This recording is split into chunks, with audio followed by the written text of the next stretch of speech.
Pakuluin ang gatas. Pag kumulo na, patayin ang apoy at idagdag ang butter at asukal. Haluin hanggang sa matunaw. Pagkatapos, tabi hanggang sa maging maligamgam.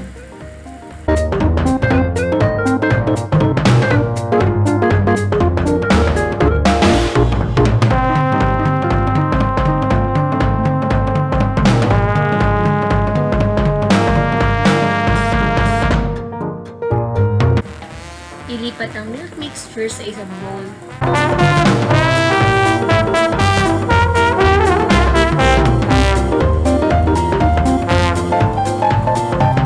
Pagkatapos, ilagay ang yeast. Haluin hanggang malusaw.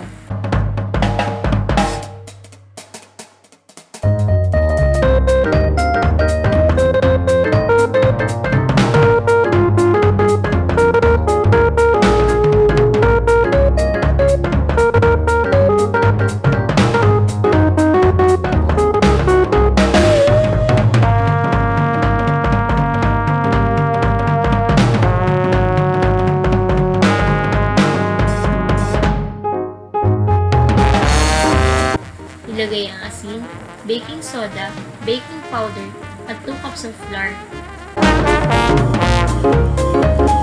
Haluin mabuti hanggang magsama-sama lahat ng ingredients. Unti-unti lagyan ng flour habang minamasa.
Pag umasa na ang dough, hatiin na sa naisang laki at pilugin.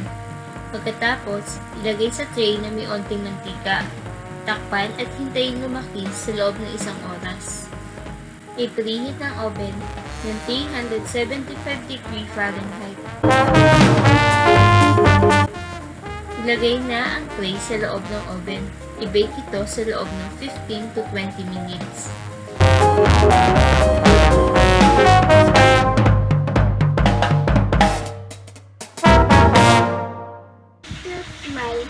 Like and share. Thanks for watching.